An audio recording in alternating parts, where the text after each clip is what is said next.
পক্ষান্তরে বাতিলের বিষয়বস্তুটা, বাতিলের পথ হচ্ছে অসংখ্য, বাতিল হচ্ছে অসংখ্য, এবং বাতিলের অনুসারীও হবে অসংখ্য। এ বিষয়টাও রাসূলুল্লাহ সাল্লাল্লাহু আলাইহি ওয়াসাল্লামের হাদিস দ্বারা প্রমাণিত। তিনি বলেছেন, লা তাজালু তাইফাতুম মিন উম্মতি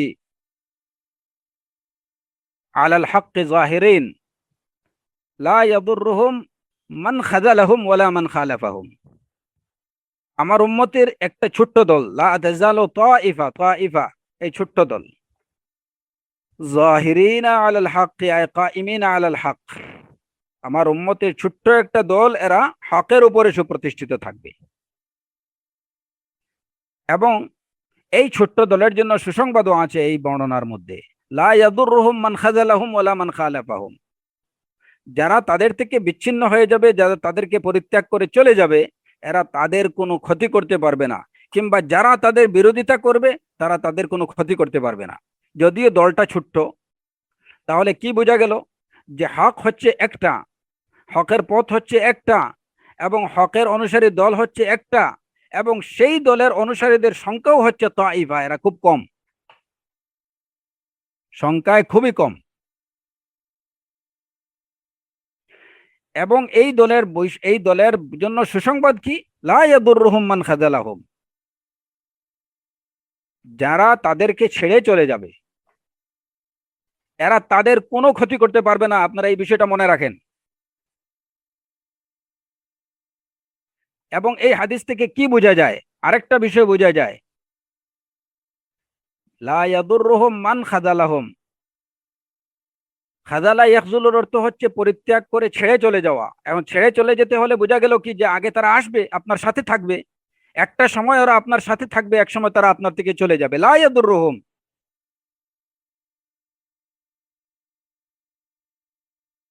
সত্যের অনুসারীদের তারা কোনো ক্ষতি করতে পারবে না।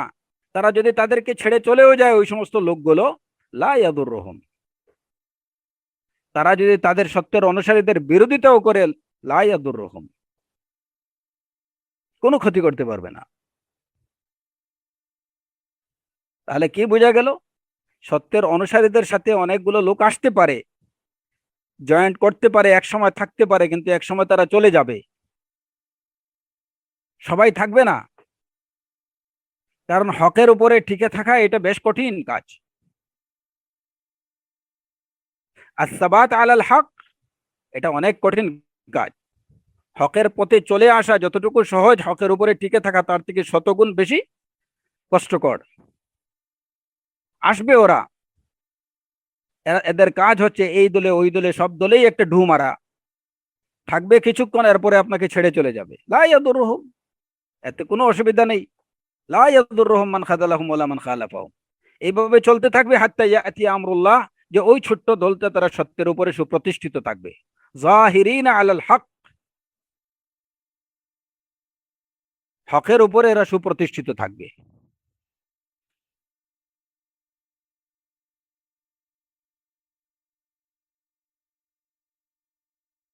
আব্দুল্লাহ ইবনে মাসউদ রাদিয়াল্লাহু আনহু তিনি বলেছেন যে, এই যে রাসূল সাল্লাল্লাহু আলাইহি ওয়াসাল্লামের এই হাদিসে, ওয়াহিদা ফিল জান্নাহ ওয়া হিয়াল জামাআহ, একটা দলে, এই যে 73 দল থেকে একটা দলই জান্নাতে যাবে, এবং সেটা হচ্ছে জামাত।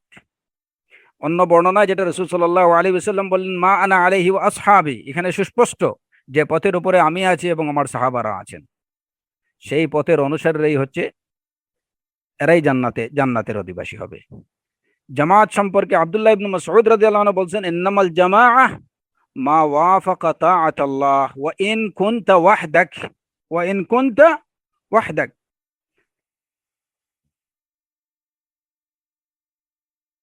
জামাত হচ্ছে আল্লাহর আনুগত্যের উপরে থাকা, এটাই হচ্ছে জামাত। আল্লাহর আনুগত্যের উপরে থাকাটাই হচ্ছে জামাত। যদি তুমি একাই হও, ওয়া ইন কুনতা ওয়াহদাক, তাহলে তুমি জামাত। ইতিকাদ আহলে সুন্নাহ আল-কাই, ইমাম আল-কাই রাহিমাহুল্লাহর এই শারহ ইতিকাদ আহলে সুন্নাহ এই গ্রন্থে এই আসরটা, আব্দুল্লাহ ইবনে মাসউদ রাদিয়াল্লাহু আনহু এই আসরটা আছে। যে জামাত কি, জামাত বলতে কি বোঝায়? মা ওয়াফাকা তাআতাল্লাহ, আল্লাহর আনুগত্যের উপরে চলাটা, এটি হচ্ছে জামাতের মর্ম। যদি তুমি একাই হও এবং আল্লাহর আনুগত্যের উপরে চলতে পারো তাহলে তুমি একাই জামাত। ইব্রাহিম আলাইহিস সালাতু ওয়াস সালামকে আল্লাহ আজ্জা ওয়া জাল্লা শুধু ইব্রাহিম আলাইহিস সালাতু ওয়াস সালাম সম্পর্কেই বলছেন, ইন্না ইব্রাহিম কানাত উম্মাতান উম্মাতান কানিতান লিল্লাহ। একাই তিনি উম্মাহ। কারণ কি? তিনি ছিলেন কানিতান লিল্লাহ হানিফান, তিনি ছিলেন আল্লাহর আনুগত্যের উপরে, আল্লাহর প্রতি তিনি ছিলেন মুখলিস খালিস। যে কারণে ইব্রাহিম একাই ছিলেন এক উম্মাহ। যদি আল্লাহর আনুগত্যের উপরে থাকা যায় তাহলে সে যদি একাও হয় তাহলে সেই জামাত এবং সেই আহলুল জান্নাহ।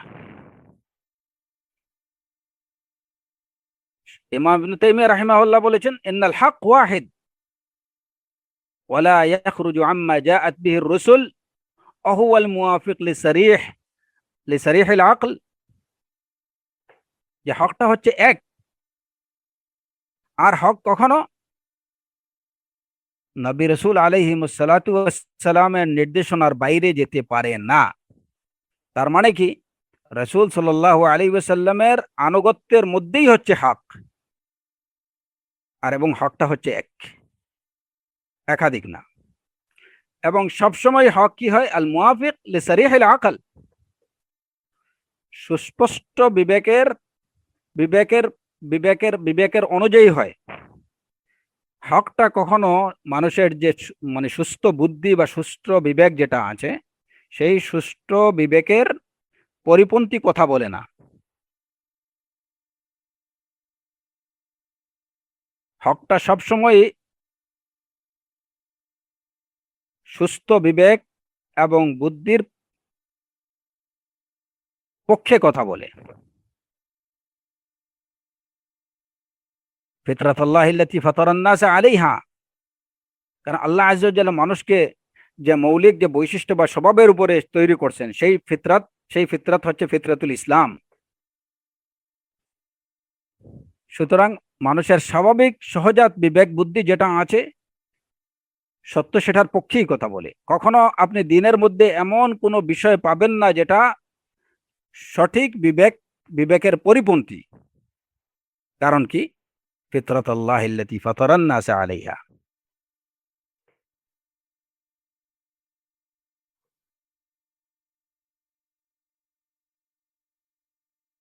ইমাম ইবনে তাইমিয়া রাহিমাহুল্লাহ তিনি এই আহলুস সুন্নাহ ওয়াল জামাআহ সম্পর্কে বলেছেন যে আহলুস সুন্নাহ হচ্ছেন সেই সব লোক যারা ইসলামকে একদম খাঁটিভাবে সঠিকভাবে ইসলামকে আঁকড়ে ধরেন। তাদের ইসলামের মধ্যে কোনো ধরনের সন্দেহপূর্ণ বিষয় থাকে না।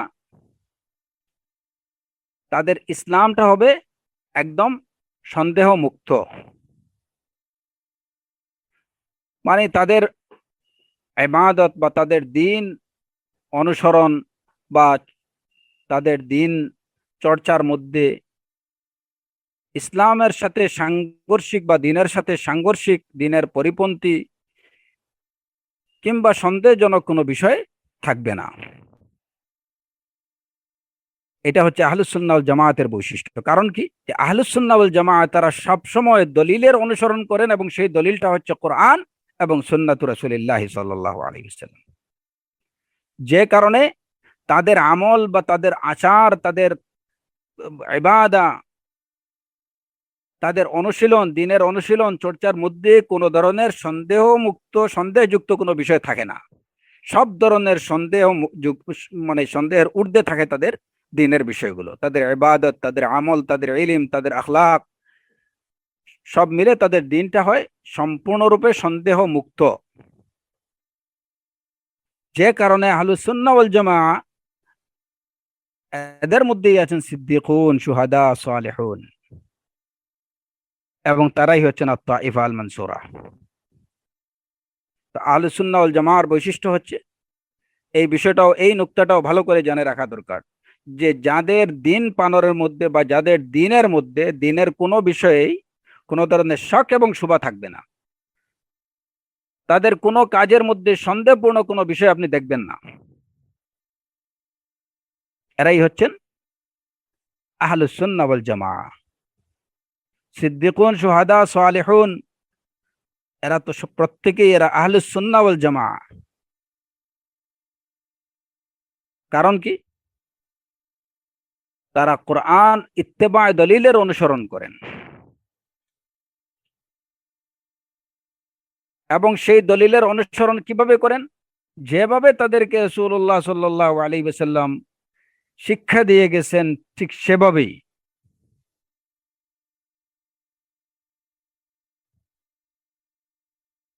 যে কারণে তাদের দিনের মধ্যে কোনো ধরনের সন্দেহ বা সংশয়মূলক বিষয় থাকতে পারে না। এই আহলুস সুন্নাহ ওয়াল জামায়াতের, যেহেতু এটাই হচ্ছে জামায়াতে হক,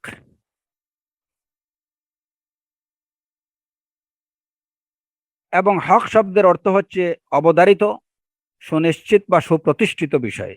যে কারণে আহলুস সুন্নাহ ওয়াল জামাআহ, যারা আহলুল হক, এরা যত কঠিন বিপদ আপদে আসুক না কেন, যত যত বাধা বিপত্তি যা কিছুই আসুক না কেন, সর্বাবস্থায় তারা কি থাকেন? সাবিত কাইম আলাল হক থাকেন। লা তাজালু তাইফাতুম মিন উম্মতি যাহিরিনা আলাল হক, কাইমিনা আলাল হক। বাধা বিপত্তি ঝড়ঝাপটা আসলে এরা কি হন না? বিচলিত হন না। এদিক সেদিক সামান্য কিছু ফিতনার মধ্যে পড়লেই তারা বিচলিত হয়ে যান না, তারা হক থেকে বিচ্যুত হন না, বরং সর্বাবস্থায় তারা মুতামাসসিকিন বিস সুন্নাহ হন, মুতামাসসিকিন বিল হক হন, মুতামাসসিকিন বিস সিরাতিল মুস্তাকিম হন।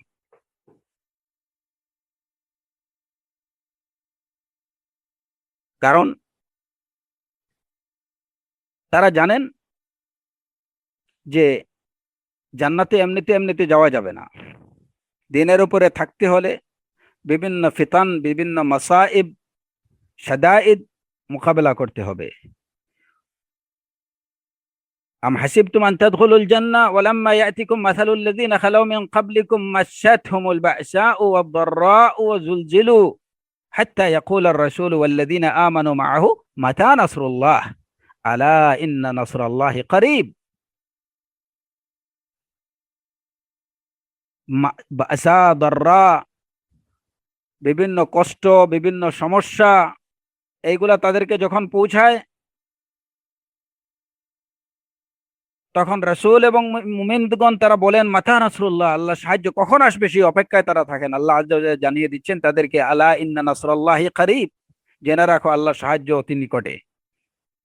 সুতরাং এই আয়াতের দিকে চেয়ে তাদের মধ্যে সাবাত থাকে, ইস্তেকামা থাকে, তারা বিচলিত হন না, তারা এই বিশ্বাস রাখেন যে যত ফিতন, যত মুসিবত, যত বাধা বিপত্তি যা কিছু আসুক না কেন, আল্লাহর সাহায্য আসবেই এবং এইগুলা টিকে থাকবে না, এই মুসিবতগুলো থাকবে না, এই কষ্টগুলো থাকবে না, এই সমস্যাগুলো থাকবে না, এই ফিতনগুলো, এই ফিতনাগুলো থাকবে না। এবং এইটাই তাদেরকে দিনে হকের উপরে টিকে থাকার জন্য শক্তি যোগায় আল্লাহর ইচ্ছায়।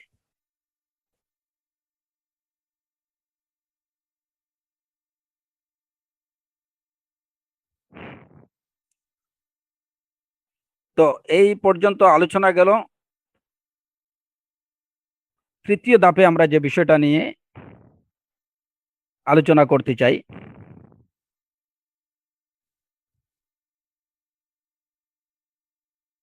যে আমরা হক এবং বাতিলের মধ্যে পার্থক্য কিভাবে নিরূপণ করব।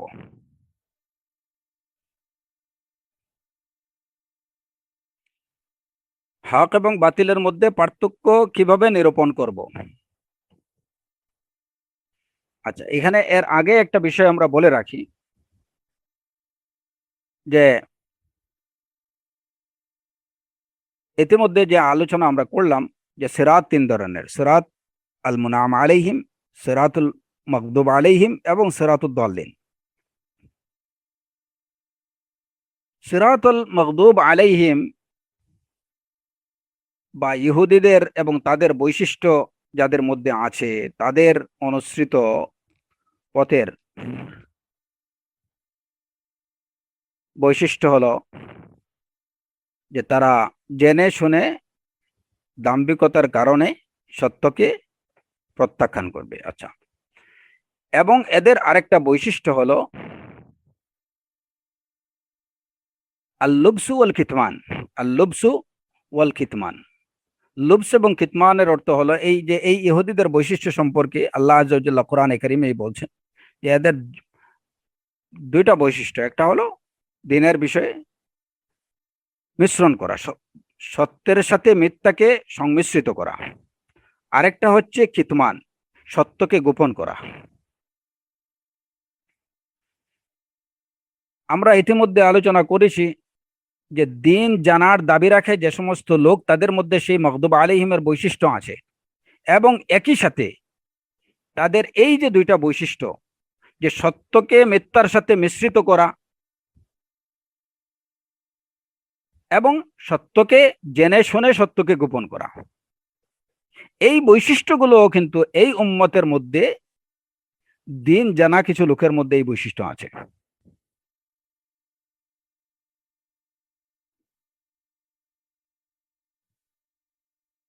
এরা হকের সাথে বাতিলকে, বাতিলের সাথে হককে মিশ্রিত করে।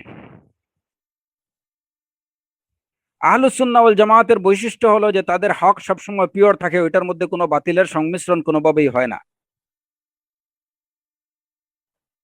কিন্তু এদের বৈশিষ্ট্য হলো যে এরা হকের সাথে বাতিলকে মিশিয়ে ফেলে। আর দ্বিতীয় বিষয় হলো যে এরা সত্যকে জেনে শুনে গোপন করে, জানে সত্য এটা, কিন্তু এটা গোপন করতেছে কেন? বিষয়টা ফ্লাশ করলে বা বিষয়টা প্রচার করলে তার নেতৃত্ব, তার কর্তৃত্ব বা তার যে জাগতিক স্বার্থ যেটা, ওইটা সিদ্ধ হবে না, ওইটা হাসিল হবে না, যে কারণে সে ওইটাকে গোপন রাখতেছে। আমাদের দেশের দিন জানার দাবি রাখেন যে সমস্ত লোকরা, তারা অনেকগুলো বিষয় আছে দিনের যেগুলো তারা জানেন যে এটা ঠিক না, তারা যেটা করতেছেন এটা ঠিক না, কিন্তু এটার দ্বারা হয়তো তাদের পকেট ভারী হচ্ছে কিংবা অনুসারীদের সংখ্যা বাড়ানো যাচ্ছে, যে কারণে ওই বিষয়গুলোকে তারা প্রকাশ করেন না। কিন্তু ওরকম লোককে যখন আপনি একাকী ডেকে এনে দরজা বন্ধ করে তাকে জিজ্ঞেস করবেন যে ভাই এই যে কাজটা করতেছেন এটা কি কোরআন এবং সুন্নাহর মধ্যে আছে, তো অবলীলে তিনি স্বীকার করবেন যে না, আসলে এরকম কিছু নাই। কিন্তু যখনই আবার বেরিয়ে যাবেন, ওই কাজটা সে করতে থাকে। কেন করতে থাকে? তাকে যদি জিজ্ঞেস করেন কেন, তাহলে আপনি এটা বলছেন না কেন, এই সত্যটা মানুষকে জানাচ্ছেন না কেন, তখন দেখবেন যে ওইখানে তার ব্যক্তিগত কোনো কারণ কিংবা জাগতিক কোনো বিষয় ওইখানে আছে, যে কারণে সেটা বলছে না। ইমাম সাহেব যদি হয় তাহলে সেটা বলতে পারবে না, বললে ইমামতি চলে যাবে। মাদ্রাসার শিক্ষক যদি হন তাহলে ওনার মাদ্রাসায় চাকরি থাকবে না। যদি কোনো ওয়াইজ হন তাহলে ওয়াজে কেউ ডাকবে না তাকে। তো এরকম অনেকগুলো সত্য জানে, কিন্তু সেটাকে গোপন করছে। যদি আহলুল হাদিস হয় তাহলে সে সত্যটা বলছে না কেন? বললে তার অনুসারীদের সংখ্যা কমে যাবে।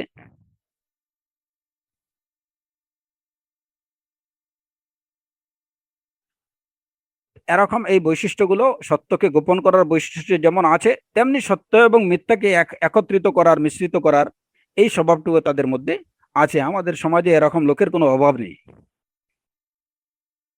যাই হোক, পরবর্তী যে বিষয়টা, যে আমরা কিভাবে সত্য এবং মিথ্যার মধ্যে আমরা পার্থক্য নিরূপণ করব।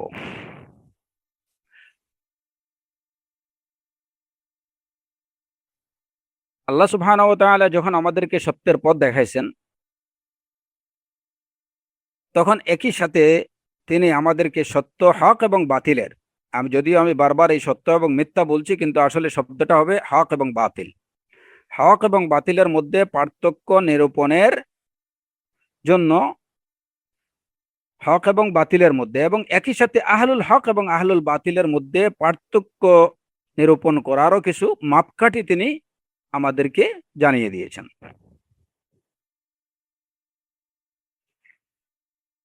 প্রথমত আল্লাহ সুবহানাহু ওয়া তাআলা যখন আমাদের কাছে হক পাঠাইছেন আল কোরআন, সাথে সাথে তিনি এই হককে আমাদেরকে ভালো করে বুঝিয়ে দেওয়ার জন্য রাসূল পাঠিয়েছেন। ইউআল্লিমুহুমুল কিতাব ওয়াল হিকমা, কিতাব এবং হিকমা শিক্ষা দেওয়ার জন্য এবং আমাদেরকে পিউরিফাই করার জন্য আল্লাহ আযজা ওয়া জাল্লার সাথে সাথে রসুল পাঠিয়েছেন। রসুল পাঠানোর উদ্দেশ্য কি? যাতে আমরা কিভাবে হক এবং বাতিলের মধ্যে পার্থক্য করব, হককে জানবো সেটাকে অনুসরণ করব, বাতিলকে জানবো সেটাকে থেকে বিরত থাকব, এবং কিভাবে হক এবং বাতিলের মধ্যে পার্থক্য নিরূপণ করব সেই বিষয়গুলো রাসূলুল্লাহ সাল্লাল্লাহু আলাইহি ওয়াসাল্লাম আমাদেরকে শিখিয়ে গেছেন।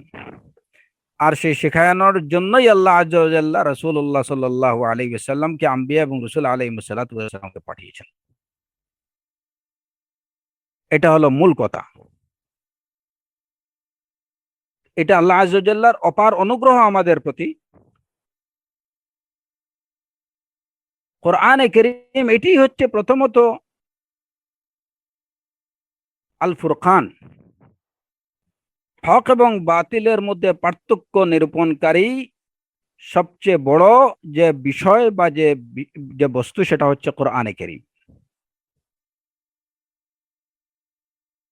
আল কোরআন। এর জন্য কোরআনে কারীমের আরেক নাম হচ্ছে আল ফুরকান। হুদাল লিন-নাসি ওয়া বায়্যিনাতিম মিনাল হুদা ওয়াল ফুরকান। এটা যেমন হিদায়াত, সঠিক পথ দেখায়, ঠিক একই সাথে এই কোরআন হচ্ছে ফুরকান, যেটা আল ফারিকু বাইনাল হক্কি ওয়াল বাতিল, হক এবং বাতিলের মধ্যে পার্থক্য ঠিক করে দেয়।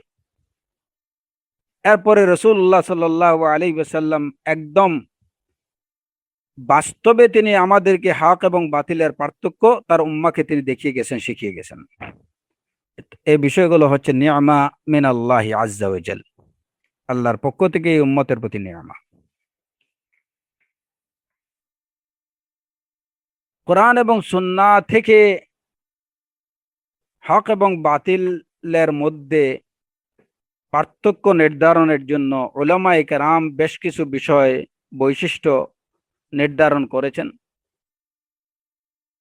যেগুলো থেকে সত্যকে সত্য হিসাবে জানা যায় এবং বাতিলকে বাতিল হিসাবে, হককে হক হিসাবে এবং বাতিলকে বাতিল হিসাবে জানা যায়। তো সত্যের কিছু বৈশিষ্ট্য, এমনি ভাবে বাতিলের কিছু বৈশিষ্ট্য উলামায়ে কেরাম নির্ধারণ করেছেন। যদি এই বৈশিষ্ট্যগুলো কারো জানা থাকে তাহলে সে কখনো সত্য এবং মিথ্যা বা হক এবং বাতিল কখনো তার কাছে একাকার হয়ে যাবে না। এর জন্য প্রত্যেক আহলুল হক কে এই বিষয়গুলো জানা দরকার। সত্যের হকের বৈশিষ্ট্য কি, বাতিলের বৈশিষ্ট্য কি, তুল্লাবুল ইলমদের বা আমরা সাধারণ মানুষ যারা আছি আমাদের এই বৈশিষ্ট্যগুলো জেনে রাখা দরকার। তাহলে কখনো আমরা বাতিলকে হক হিসাবে কিংবা হককে বাতিল হিসাবে গণ্য করব না। বৈশিষ্ট্যগুলো জানা থাকতে হবে যে হক কিভাবে চিনব, হকের বৈশিষ্ট্য কি, হকের চরিত্র কি। শুধু নিজেকে আহলুল হক দাবি করলেই হবে না, আহলুস সুন্নাহ দাবি করলেই হবে না।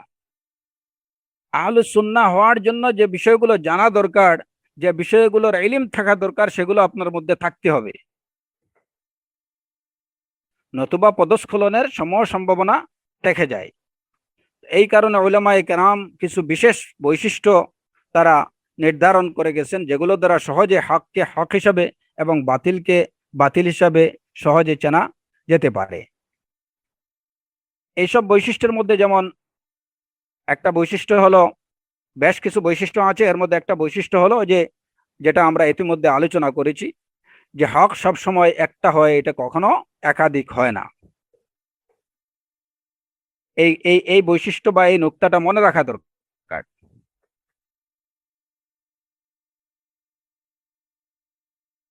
এখানে এই বিষয়টাতেও কিন্তু আহলুস সুন্নাহ ওয়াল জামাতের দাবিদারদের মধ্যে কিন্তু অনেক মতপার্থক্য এবং অনেক ভুল বুঝাবুঝি আছে।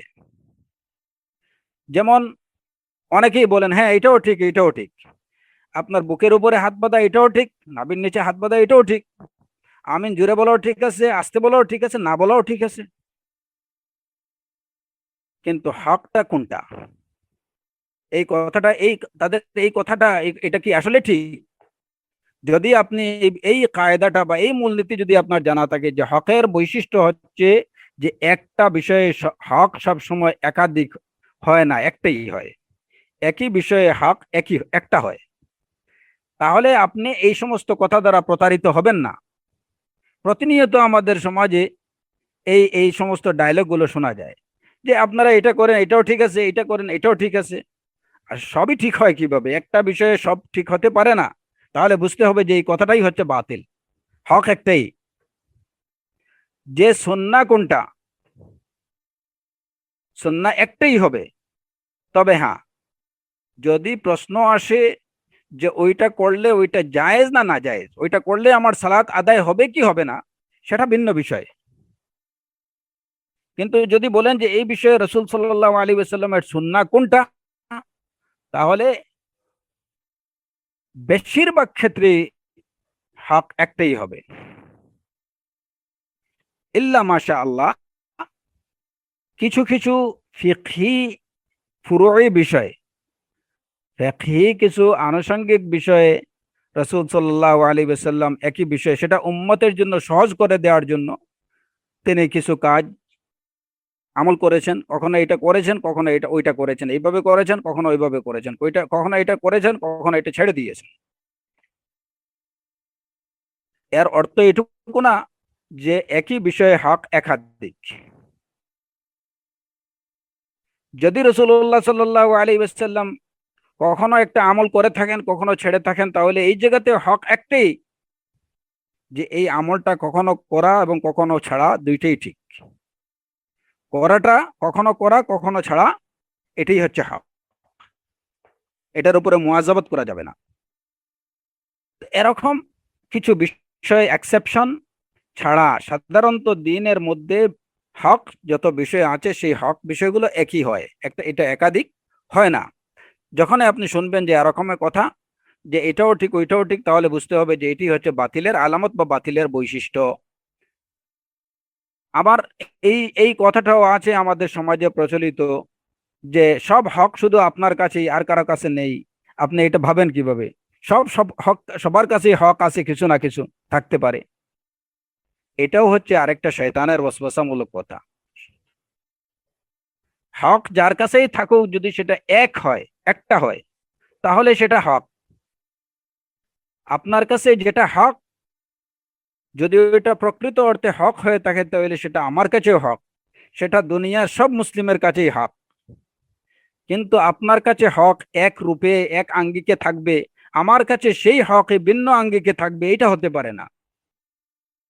সুতরাং এরকম কথাবার্তা যে এটাও হক ওইটাও ঠিক, এটাও ঠিক ওইটাও ঠিক, সবই ঠিক আছে, আপনিও ঠিক আছেন আমিও ঠিক আছি, বেদাতিও ঠিক আছে সুন্নিও ঠিক আছে, আল্লাহুল মুস্তাআন, এটা কখনো হতে পারে না। সুতরাং এটা মনে রাখতে হবে যে হকের বৈশিষ্ট্য হচ্ছে এটা এক হয়, একাধিক হয় না।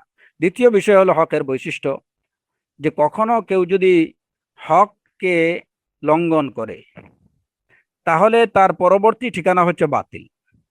হককে না মানলেই সে বাতিলের মধ্যে নিপতিত হতে হবে তাকে। ফামাযা বা'দাল হক ইল্লা দালাল। কোরআনে কারীমে আল্লাহ আযজা ওয়া জাল্লা বলছেন হকের পরে কি? হকের পরে গুমরাহি ছাড়া তো আর কিছু নেই।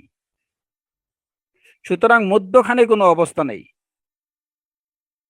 ব্যক্তি হয় হকের উপরে থাকবে, যদি সে হকের উপরে না থাকে তাহলে বুঝতে হবে যে সে বাতিলের মধ্যে আছে। হকের উপরে না থাকাটাই ইন্ডিকেট করে যে সে বাতিলের উপরে আছে। এখানে মধ্যবর্তী কোনো অবস্থান নেই। কেউ যদি বলে যে আমি হকের সাথেও আছি, বাতিলের মানে এদের সাথেও আছি ওদের সাথেও আছি, আমি হকের সাথেও আছি বাতিলের সাথেও আছি, তাহলে বুঝতে হবে ওই লোক বাতিলের সাথেই আছে, ওই লোক বাতিলের সাথে আছে। কারণ হকের সাথে থাকলে বাতিলের সাথে থাকা যায় না, এটা হচ্ছে ইলতিবাস, হক এবং বাতিলকে একত্রিত করা, সংমিশ্রিত করা, এবং এটাই হচ্ছে বাতিল কাজ, এটাই হচ্ছে মাগদুব আলাইহিমের কাজ।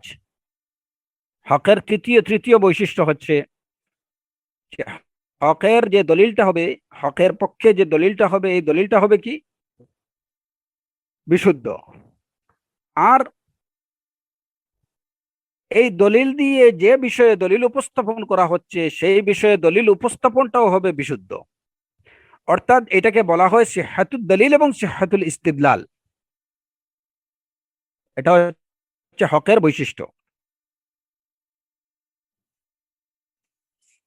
বিষয়টাকে সহজভাবে এইভাবে আমরা বুঝতে পারি, সিহাতুদ দলিল মানে দলিল বিশুদ্ধ। কারণ শুধু দলিল বিশুদ্ধ হলে হবে না, এই দলিলটা আপনি যে বিষয়ে দলিল দিচ্ছেন ওই বিষয়ের সাথে এটা অ্যাপ্রোপ্রিয়েট কিনা সেটা দেখতে হবে। তো হকের বৈশিষ্ট্য হচ্ছে যে বিষয়ের জন্য দলিল উপস্থাপন করা হচ্ছে ওই দলিলটা যেমন বিশুদ্ধ হবে, তেমনি এই দলিলটা এই ক্ষেত্রে পরিপূর্ণরূপে অ্যাপ্রোপ্রিয়েট হবে। আর যদি দেখা যায় যে জোড়াতালি মার্কা, যে এখানে দলিল দলিল দিচ্ছে এক বিষয়ে, যে বিষয়বস্তু হচ্ছে একটা আর দলিল দিচ্ছে আরেকটা, এই বিষয়বস্তুর সাথে বা এই ঘটনার সাথে ওই দলিলের কোনো সম্পর্ক নেই, এইখানের কথা ওইখানে জোড়াতালি দিচ্ছে, তাহলে বুঝতে হবে এটা আহলুল বাতিলের আলামত।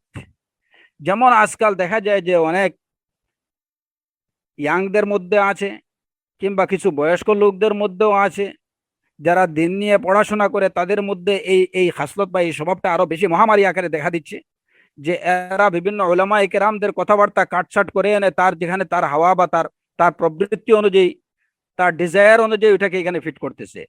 হয়তো শেখ বা কোনো আলেমে দিন কোনো একটা বিষয়ে ফতোয়া দিচ্ছেন, ওই ফতোয়ার একটা অংশ এনে এইখানে জোড়াতালি দিয়ে ওইটাকে মানুষের কাছে প্রেজেন্ট করছে, যে এই দেখেন এরা হচ্ছে মাগদুব আলাইহিম অনুসারী, এরা হচ্ছে মাগদুব আলাইহিমের অনুসারী। এটা হকের বৈশিষ্ট্য না। হকের বৈশিষ্ট্য হচ্ছে সিহাতুদ দলিল সিহাতুল ইস্তিদলাল, এই জায়গাতে এই দলিলটাই প্রযোজ্য।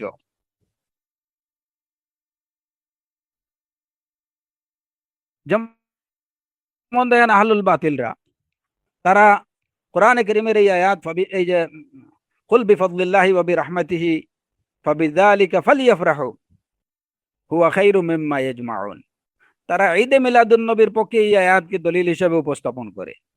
তো এখানে কি পাওয়া গেল? কুল বিফাদলিল্লাহি ওয়া বিরহমাতিহি ফাবিযালিকা ফালইফরাহু। কোরআনে কারীমের এই আয়াত দলিল সহিহ কাতঈ, এর মধ্যে কোনো ভুল নেই, কিন্তু ইস্তেদলাল এটা কি না বিশুদ্ধ না। এই জায়গাতে ঈদে মিলাদুন নবীর পক্ষে এই দলিল দেয়া, এই জায়গাতে এই দলিলটা এটা অ্যাপ্রোপ্রিয়েট কি না, কোথায় কি আকাশ আর পাতাল।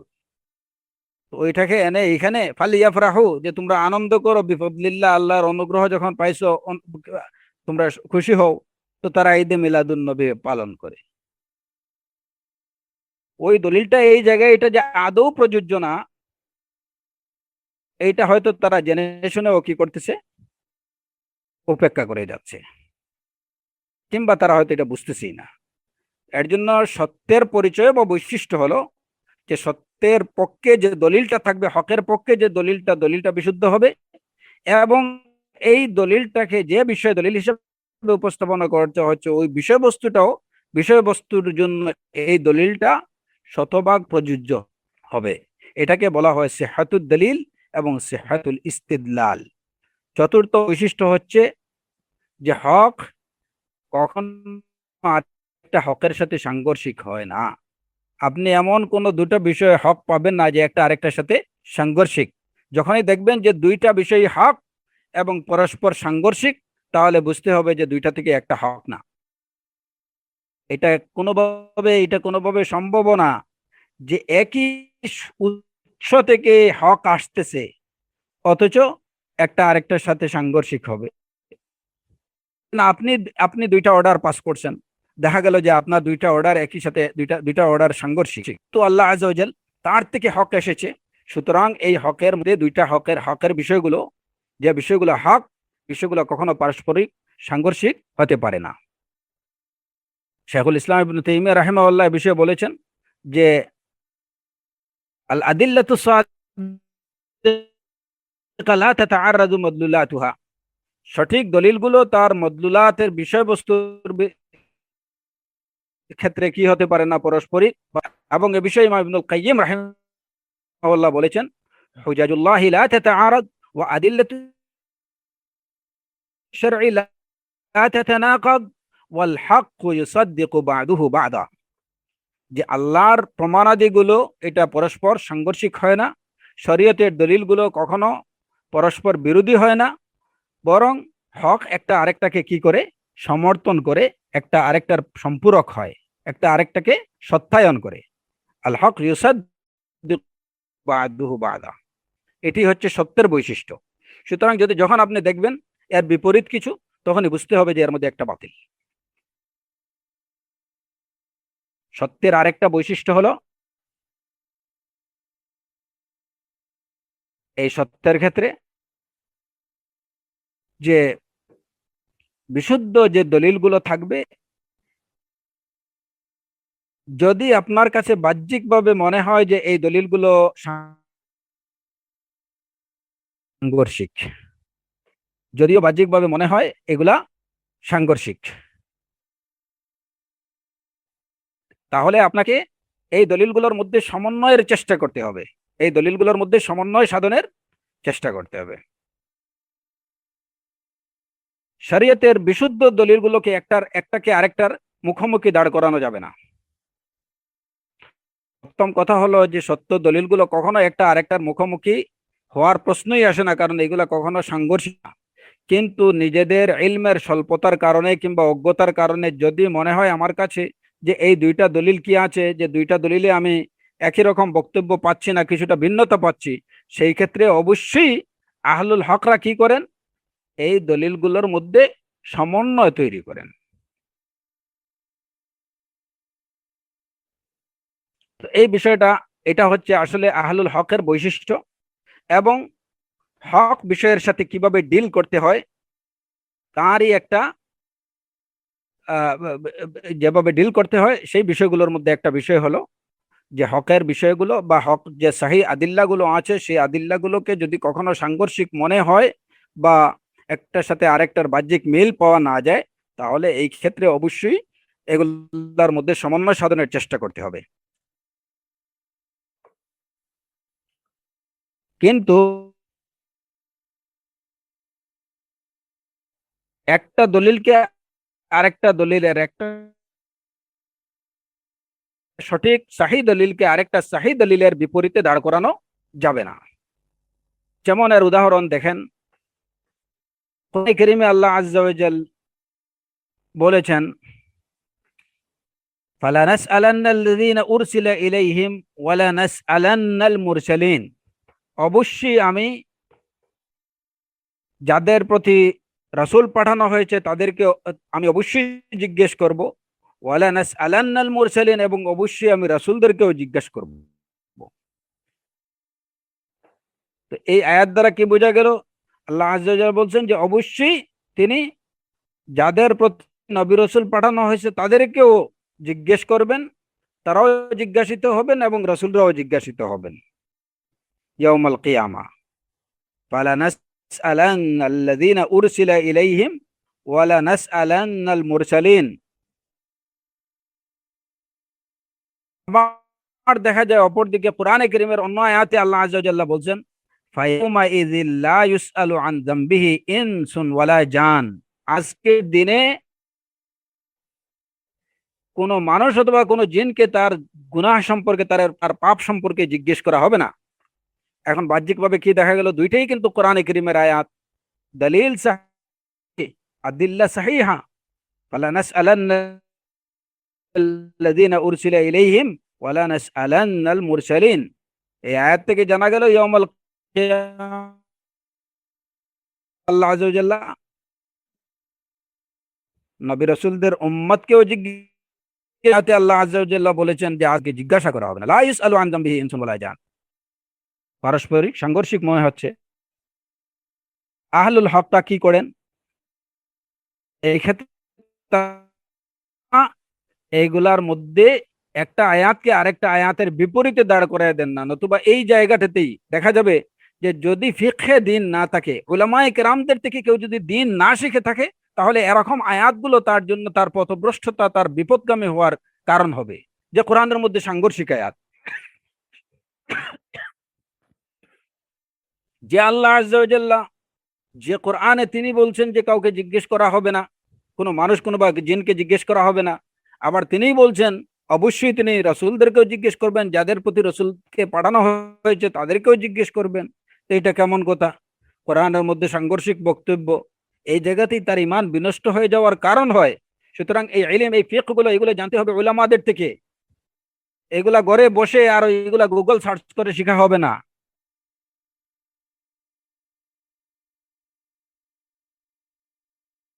আহলুল হক, আহলুল ইলমদেরকে এই বিষয়ে জিজ্ঞেস করতে হবে। নতুবা এই কোরআন যেভাবে আল্লাহ আযজা ওয়া জাল্লা বলছেন, ইউদিল্লু বিহি কাসীরান ওয়া ইয়াহদি বিহি কাসীরা, এর দ্বারা অনেকে পথভ্রষ্ট হয়, অনেকে হেদায়েত পায়। হেদায়েত পায় কারা? যারা দ্বীনের ইলম আহলুল ইলমদের থেকে নেবে।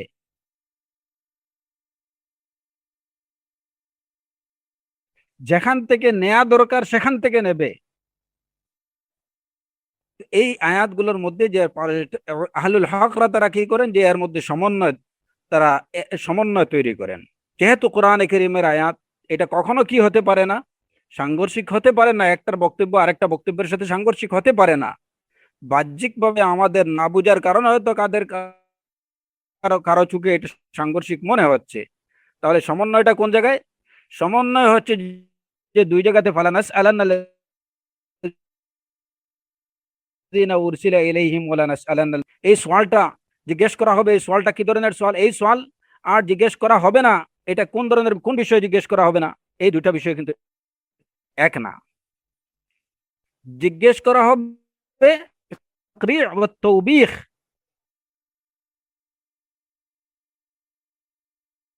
তাকরীর এবং তৌবিখ হচ্ছে যে কাউকে শাসানোর স্বরে কোনো কিছু জিজ্ঞেস করা। ফালানাস আলান্নাল্লাযীনা উরসিলা ইলাইহিম ওয়া লানাসআলান্নাল মুরসালিন। কেন কোরআনে কারীমে আল্লাহকে আযজা ওয়া জাল্লা কি বলেননি, আলাম ইয়াতিকুম রাসূলুম মিনকুম ইয়াতুনা আলাইকুম আয়াতি ওয়া ইউনযিরুকুম লিকা ইয়াউমিকুম হাযা? এই প্রশ্ন তো অবশ্যই আল্লাহ আযজা ওয়া জাল্লা করবেন, এবং এই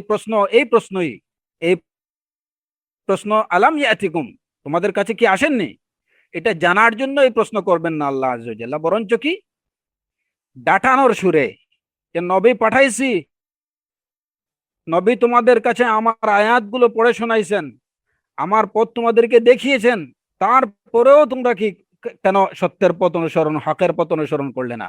আলাম ইয়াতিকুম রাসূলুম মিনকুম, তোমাদের কাছে কি রসুল আসেননি? এই যে প্রশ্ন, এই প্রশ্নটা হচ্ছে ডাটানোর সুরে। আর যে আয়াতে আল্লাহ আযজা ওয়া জাল্লা বলছেন, ফায়াউমা ইযিল লা ইউসআলু আন যামবিহি ইনসুন ওয়ালা জান, জিজ্ঞেস করবেন না, সেই জিজ্ঞেস করবেন না কোন কি অর্থে? যে তুমি কোনো পাপ করছো কিনা, আচ্ছা আমাকে বলো তো।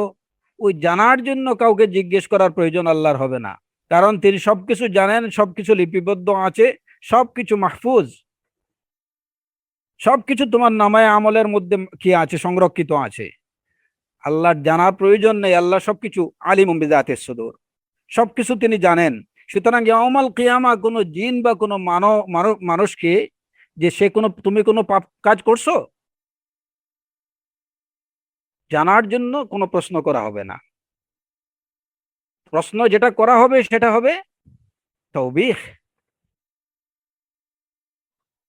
কোরআনে কারীমে আল্লাহ আযজা ওয়া জাল্লা ঈসা আলাইহিস সালাতু ওয়াস সালামকে সম্পর্কে বলেছেন, ইয়াউমাল কিয়ামা তাকে জিজ্ঞেস করবেন, আনতা কুলতা লিন নাস ইত্তাখিযুনি ওয়া উম্মিয়া ইলাহাইনি মিন দুনিল্লাহ, তুমি কি মানুষদেরকে বলেছিলে যে তোমাকে এবং তোমার মাকে আল্লাহ ব্যতীত ইলাহ সাব্যস্ত করতে?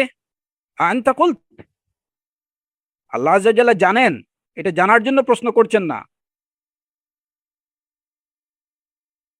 সুতরাং দুই জায়গায় যেখানে বলা হয়েছে প্রশ্ন করা হবে, ওই জায়গা সে বস্তু এক, এবং এই জায়গাতে যেখানে বলা হয়েছে প্রশ্ন করা হবে না, দুইটাই ঠিক। জানার জন্য কোনো প্রশ্ন করা হবে না, কারণ আল্লাহর কাছে সবকিছু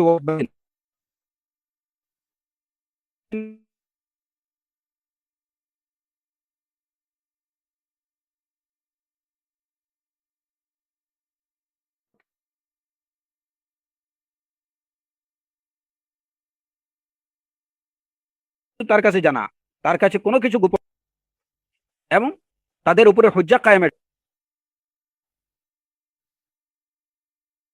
এমনি ভাবে কোরআনে কারীমের আয়াতের সাথে রাসূল সাল্লাল্লাহু আলাইহি সাল্লামের বিশুদ্ধ হাদিসের অনেক সময় বাহ্যিকভাবে সাংঘর্ষিক মনে হতে পারে। আয়াতের সাথে হাদিসের সাথে সহিহ হাদিসের সাথে আরেকটা সহিহ হাদিসের বাহ্যিকভাবে দেখা যেতে পারে যে এটা একটা কি আছে, গড়মিল আছে, কিন্তু এই জায়গাতে আহলুল হকের কাজ হলো এটাকে সমন্বয় করা, একটাকে আরেকটার মুখোমুখি দাঁড় না করানো। এটা আহলুল হকের বৈশিষ্ট্য। আফওয়ান আখি, আখি ইমরান, বারাকাল্লাহু ফিক। বারাকাল্লাহ শেখ। জি, আমার মনে হয় যে আলোচনা বেশি লম্বা হয়ে যাচ্ছে, আজকে কি এখানে আমরা রাখবো আখি? শেখ আপনার ইচ্ছা, ইনশাআল্লাহ আপনি যতটুকু করতে চান ইনশাআল্লাহ অসুবিধা নেই। খেরান, আমি হয়তো আরেক 10-12 মিনিট ইনশাআল্লাহ হয়তো একটু সময় নেব, তারপরে আলোচনা আজকের মতো শেষ করবো বিইজনিল্লাহ তাআলা। বারাকাল্লাহু ফিকুম। না, তো এরকম অনেকগুলো উদাহরণ আছে বাহ্যিকভাবে যেগুলো কোরআনের সাথে, কোরআনের এক আয়াতের সাথে আরেকটি আয়াত বাহ্যিকভাবে মনে হয় যে এটা একটার সাথে আরেকটার বক্তব্য সাংঘর্ষিক, কিন্তু প্রকৃত অর্থে এগুলা কোনো সাংঘর্ষিক না। অনুরূপভাবে একটা সহিহ হাদিস আরেকটা সহিহ হাদিসের সাথে সাংঘর্ষিক হতে পারে না, এটা আমাদের বুঝের কারণে, জ্ঞানের স্বল্পতার কারণে মনে হয়, কিন্তু এগুলার মধ্যে সমন্বয় সাধন করা যায় এবং এগুলার মধ্যে সমন্বয় সাধন করতে হবে। ষষ্ঠ মূলনীতি যেটা বা ষষ্ঠ বৈশিষ্ট্য, 6 নম্বর বৈশিষ্ট্য যেটা সত্যের বৈশিষ্ট্য হলো যে হক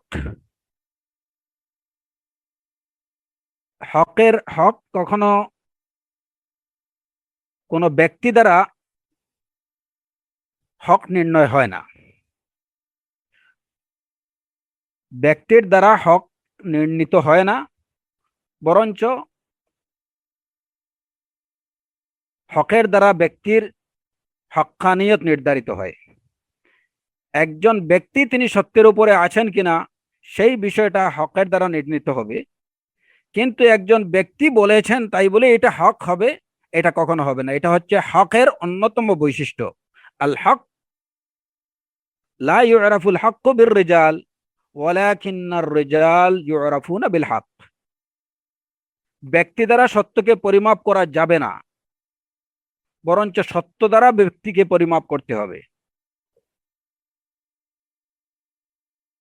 এই কায়দাটা বা এই নুকতাটা এটা খুবই ইম্পর্টেন্ট, কারণ ওই যে দাল্লিন যারা, নাসারাদের বৈশিষ্ট্য যাদের মধ্যে আছে, সেই নাসারাদের বৈশিষ্ট্য যাদের মধ্যে আছে তারা অনেক সময় ব্যক্তি দ্বারা সত্য নিরূপণ করে। ফুলান বলেছেন বাস এটা হক, ফুলান বুজুর্গ বলেছেন এটা হক, সুতরাং এটা হক, এই বিষয়ে আর কোনো প্রশ্ন করা যাবে না। এই বৈশিষ্ট্য হচ্ছে নাসারাদের বৈশিষ্ট্য, দাল্লিনদের বৈশিষ্ট্য, কারণ তারাই গুলু করেছে।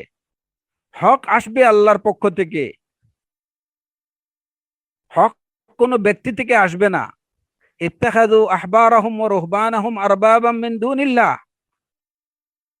এটা কোনো মুসলিমের কাজ না, কোনো মুমিনের কাজ না। আহলুল কিতাবরা তারাই তাদের আহবার এবং রুহবানকে কি করেছে? রব বানিয়েছে আল্লাহ ব্যতীত। কিভাবে বানিয়েছে? তাদের রব, তাদের আহবার এবং রুহবান যেটাকে হালাল বলে তারা সেটাকে হালাল মনে করে, এটাকে হারাম বলে সেটাকে হারাম মনে করে।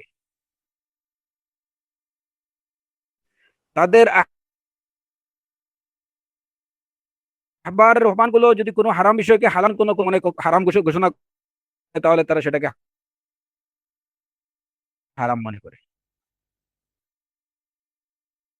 অথচ হকের বৈশিষ্ট্য কি? আল হাক্কু লা ইউরাফু বির রিজাল, ব্যক্তি দ্বারা হক চেনা যাবে না, ব্যক্তি কোনো হকের মাপকাঠি না, ব্যক্তি দ্বারা হককে হবে না, বরং ব্যক্তি তার হক্কানি সত্যের উপরে আছেন কিনা, এটা তার হক তিনি অনুশীলন করছেন কিনা ওইটার উপরে নির্ভর করবে। লা ইউরাফুল হাক্কু বির রিজালি ওয়ালাকিন ইউরাফুল হাক্কু ওয়ালাকিন ইউরাফুর রিজালু বিল হক।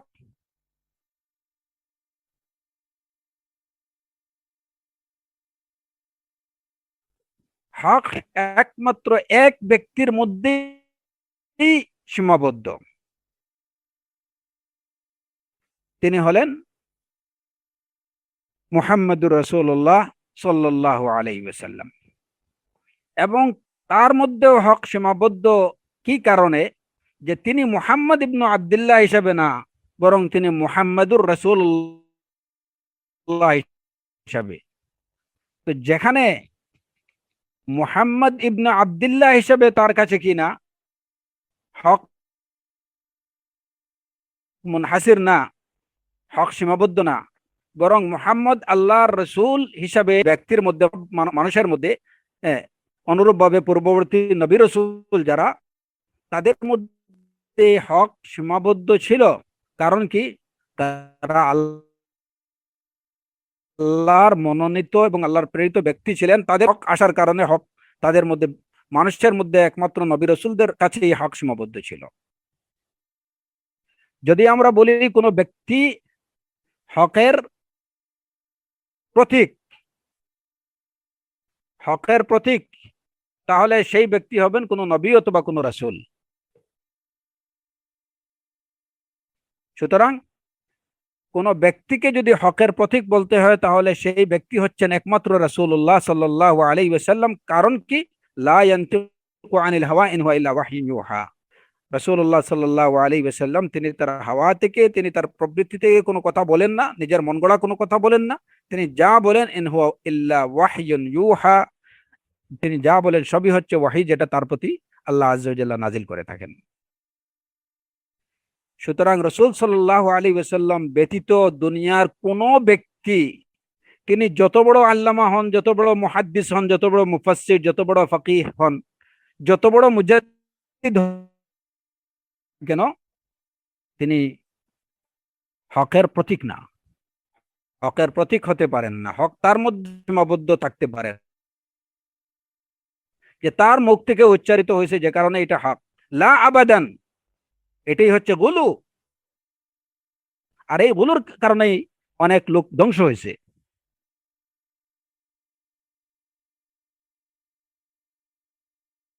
আল গুলু ফিদ্দিন,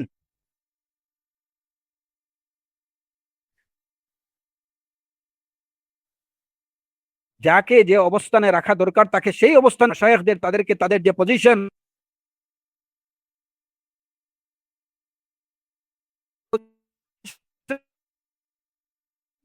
তাদেরকে রাখতে হবে। তাদেরকে যদি নবুয়ত এবং রিসালাতের কারণ, ধ্বংসের কারণ।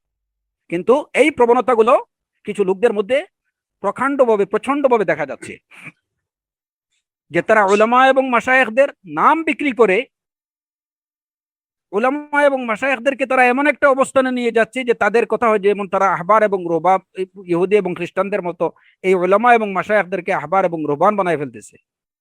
তাদেরকে নবুয়ত এবং রিসালাতের মর্যাদা নিয়ে যাচ্ছে। ফুলান বলছেন, বাস এটাই হক, খালাস। এরা কোনো দলিলের, কোরআন এবং সুন্নাহর দলিলের কোনো পরোয়া করছে না। এই সমস্ত লোকের ধ্বংস অবধারিত। এইগুলোর পূর্ববর্তী অনেক জাতি ধ্বংস হয়েছে, দিন থেকে বিচ্যুত হয়েছে। এবং এই উম্মতের মধ্যে যাদের মধ্যে এই সমস্ত বৈশিষ্ট্য থাকবে, এরাও কিন্তু এদের জন্য ধ্বংস অবধারিত, এরা ঠেকাতে পারবে না। আল্লাহ সুবহানাহু ওয়া তাআলা উলামায়ে কেরামদেরকে যে মর্যাদা তিনি দিয়েছেন, উলামাদের জন্য সেই মর্যাদাই যথেষ্ট। আমরা যদি উলামায়ে কেরামদের সেই মর্যাদা রক্ষা করতে পারি, তাহলে সেটাই হবে তাদের জন্য, তাদের প্রতি আমাদের ইনসাফ, বা তাদের প্রতি আমাদের সদাচরণ, সেটাই হবে তাদের প্রতি হক আদায় করা। আল্লাহ আযজা ওয়া জাল্লা তাদেরকে যে মর্যাদা দিয়েছেন, সেই মর্যাদাটুকু রক্ষা করা। রাসূলুল্লাহ সাল্লাল্লাহু আলাইহি ওয়াসাল্লাম উলামায়ে কেরামদের সম্পর্কে যা বলেছেন, আমরা যদি তার সেই কথার তাৎপর্য বুঝতে পারি এবং সেটা যদি রক্ষা করতে পারি উলামায়ে কেরামদের ক্ষেত্রে, তাহলে এটাই হবে উলামায়ে কেরামদের প্রতি আমাদের শ্রদ্ধা এবং তাদের প্রতি আমাদের সম্মান প্রদর্শন, তাদের হক রক্ষা করা হবে। আর যদি এর থেকে কম করি কিংবা বেশি করি, উভয় ক্ষেত্রে আমরা হব জালিম, উভয় ক্ষেত্রেই আমরা হব অত্যাচারী, বেইনসাফ। প্রত্যেকটা বিষয়কে তার স্ব স্থানে রাখা, এটাই হচ্ছে আদল। ইন্নাল্লাহ ইয়া'মুরু বিল আদল।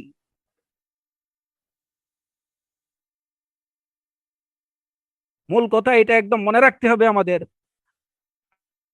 আল হাক্কু লা ইউরাফু বির রিজাল ওয়ালাকিন আর রিজাল ইউরাফুনা বিল হক। আমাদের মনে রাখতে হবে মা হাসারাল্লাহুল হক ফি রাজুলিন ইল্লা ফি মুহাম্মাদিন সাল্লাল্লাহু আলাইহি ওয়াসাল্লাম। হকের প্রতীক মানুষের মধ্যে একমাত্র ব্যক্তি হচ্ছেন রাসূলুল্লাহ সাল্লাল্লাহু আলাইহি ওয়াসাল্লাম। মাযহাবি তাআসসুব, মাযহাবি তাআসসুব বলেন কিংবা মানহাজি তাআসসুব বলেন, আমাদের এখন বর্তমান সময়ে আমাদের মধ্যে প্রচন্ডভাবে যে তাআসসুবাত গুলো চলতেছে এর মধ্যে উল্লেখযোগ্য দুইটা তাআসসুব হচ্ছে, একটা হচ্ছে তাআসসুবে মাযহাবি আর একটা হচ্ছে তাআসসুবে মানহাজি। ইনশাআল্লাহ আল্লাহ আযজা ওয়া জাল্লা যদি আমাকে তৌফিক দেন আমি ইনশাআল্লাহ পরবর্তী একটা সেশনে এই বিষয়গুলো নিয়ে আলোচনা করব। তো এই যে তাআসসুবে মাযহাবি বলেন কিংবা তাআসসুবে মানহাজি বলেন, এই সমস্ত তাআসসুবে মানহাজি বা মাযহাবির অন্যতম কারণ হচ্ছে ব্যক্তি দিয়ে হক নির্ণয় করা। এই তাআসসুবে মাযহাবি কি পরিমাণ মানুষের মধ্যে গেছে, যেমন ইমাম তারতুশি রাহিমাহুল্লাহর একটা ঘটনা আছে যে তিনি একবার একটা মসজিদে সালাত আদায় করতে গেছেন। তো এখানে উনি যখন সুন্নাহ অনুযায়ী রাফে ইয়াদাইন করতেছেন, তো ওইটা দেখে ওইখানের লোকরা যারা ছিল ওরা মানে খুব তাজ্জব যে এই লোকটা কোথা থেকে আসছে, কিভাবে আমাদের মসজিদে এটা ঢুকলো। হ্যাঁ, সালাতে যাচ্ছে, রুকুতে যাওয়ার সময় রাফে ইয়াদাইন করছে। তো ওইখানের নেতৃস্থানীয় লোকগুলো, ইমাম যিনি আছেন তিনি বললেন যে এই লোকটাকে মেরে ফেলো এবং সাগরে ফেলে দাও, কেউ দেখছে না। ইবনুল আরবি তিনি বলেন যে আমি তাদের এই কথাগুলো শুনে, আমি তারতুশি রাহিমাহুল্লাহর সাথে আমি ছিলাম, ইমাম তারতুশি আবু বকর তারতুশির সাথে আমি ছিলাম তখন। ওই লোকগুলো কথাবার্তা বলতেছে যে ওই লোকটাকে জবাই করে সাগরে ফেলে দাও, কেউ দেখতেছে না, আমাদের মসজিদে ঢুকে এখানে রাফে ইয়াদাইন করবে, এটা কি হতে পারে? এই কথা শোনার পরে ইবনে আরবি বলেন যে আমি শোনার পরে আমার তো অবস্থা খারাপ, আমি ওইখানে গিয়ে তাদেরকে বোঝানোর চেষ্টা করলাম যে ভাই কি হয়েছে। হ্যাঁ, রাসূল সাল্লাল্লাহু আলাইহি ওয়াসাল্লাম তো এরকম করতেন। তো এই সমস্ত অনেক কথা বলে তাদেরকে আমি নিবৃত্ত করার চেষ্টা করছি। তো ইমাম তারতুশি সালাম ফিরানোর পরে তিনি আমার দিকে চাইছেন এবং দেখলেন যে আমার আমার চেহারা একটা অস্থিরতা বা একটা মানে কি কাজ করছে। তো এটা জিজ্ঞেস করলেন যে কি ব্যাপার, কি হয়েছে। তো আমি বললাম যে ঘটনা এরকম, ওরা তো আপনাকে হত্যা করে সাগরে ফেলে দিতে চাচ্ছে, কেন আপনি রাফে ইয়াদাইন করছেন? দেখেন তাআসসুবে মাযহাবি কোন পর্যায়ে। এইটুকু শুনে ইমাম আবু বকর তারতুশি রাহিমাহুল্লাহ তিনি বলেছিলেন ওমেন আইনা লিয়া আলা সুন্নাহ, হ্যাঁ, যে সুন্নতের জন্য যদি আমি নিহত হই তাহলে এটা তো আমার জন্য অনেক মর্যাদাকর, আমি শহীদুস সুন্নাহ হব, সুন্নতের জন্য শহীদ হিসাবে গণ্য হব। তো যাই হোক, এই যে তাআসসুবে মযহাবি মানুষের মধ্যে কি পর্যায়ে ছিল, আর বর্তমান সময়ে সেই তাআসসুবে মযহাবি তো আছেই, উপরন্তু এখন নতুন সমস্যা যেটা শুরু হয়েছে এটা হচ্ছে তাআসসুবে মানহাজি। তো আসাবিয়া এটা সর্বক্ষেত্রে, এটা হচ্ছে এক্সট্রিমিজম। আসাবিয়া এটা সর্বক্ষেত্রে, এটা মাযহাবের ক্ষেত্রে হোক,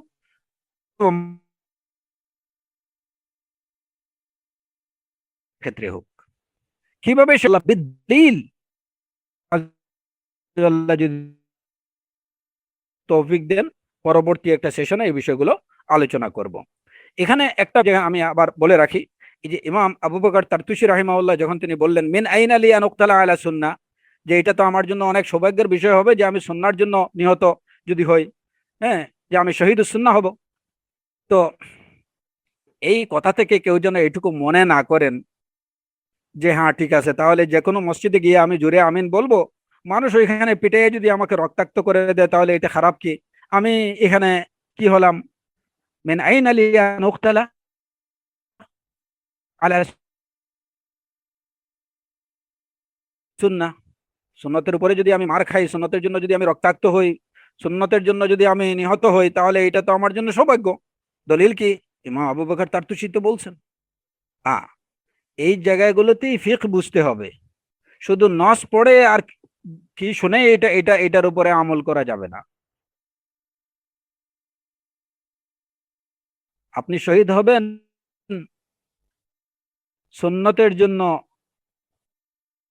এটা যেমন ঠিক, তেমনি ভাবে আপনাকে ওই বিষয়টা খেয়াল রাখতে হবে যে এমন কিছু আপনি করবেন না যে এটার মাসলাহাত নেই, যেটার মাফসাদা হবে বেশি, যেটা ভালো দিক থেকে তার খারাপ দিকটা হবে বেশি।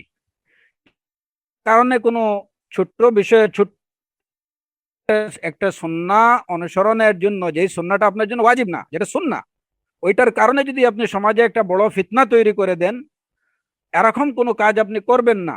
এটাও তো শরিয়ার নির্দেশ। এই ফিকহ গুলো বুঝে আপনাকে সব জায়গায় আমল করতে হবে। শুধুমাত্র বিচ্ছিন্ন একটা কথা কিংবা বিচ্ছিন্ন একটা ঘটনা উপরে ভিত্তি করেই যদি আপনি কোনো বিষয়ে সিদ্ধান্ত গ্রহণ করেন, তাহলে এটা হবে জাহালতের পরিচয়, অজ্ঞতার পরিচয়।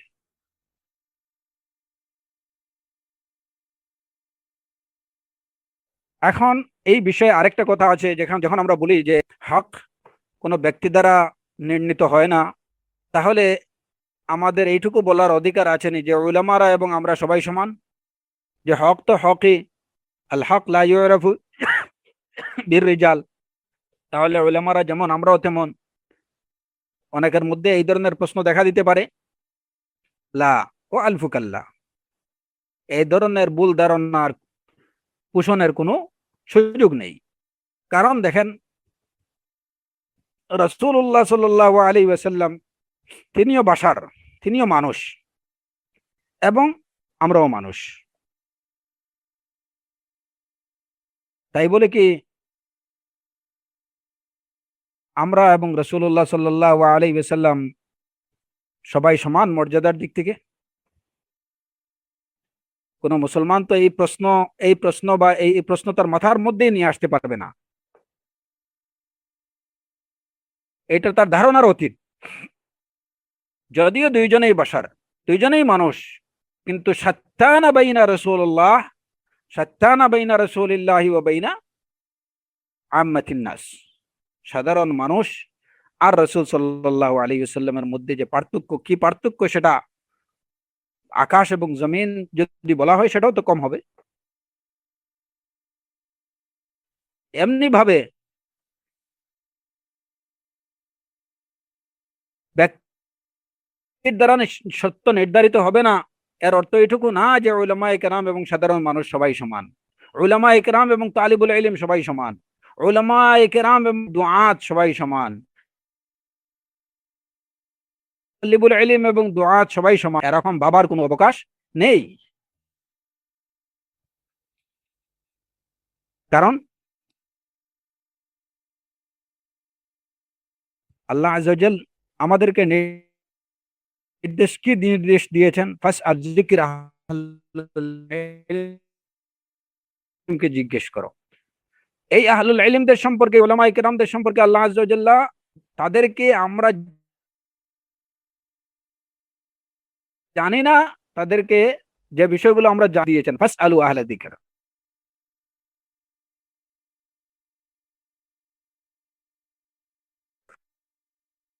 আল্লাহ আযজা ওয়া জাল সে উলামাদের সম্পর্কে বলেছেন ফিল ইলম, এর তাওয়িল এর ব্যাখ্যা কেউ জানে না আল্লাহ ব্যতীত, এবং রাসিখুন আয় রাকিজুনা ফিল ইলম, ইলমের মধ্যে যারা প্রতিষ্ঠিত তারা ব্যতীত এর তাওয়িল কেউ জানে না। সুতরাং এই সমস্ত বিষয়ের তাওয়িল, দিনের ওই বিষয়গুলোর তাওয়িল ব্যাখ্যা জানতে হলে আমাদের উলামায়ে কেরামদেরকে জিজ্ঞেস করতে হবে। কিন্তু উলামায়ে কেরামদের থেকে তাদেরকে আমরা জিজ্ঞেস করব, তারা হচ্ছেন আমাদের মারজা, আমাদের যাওয়ার জায়গা, তারা হচ্ছেন আমাদের রেফারেন্স। দিন বিষয়ে আমরা তাদের কাছে ফিরে যাব। কিন্তু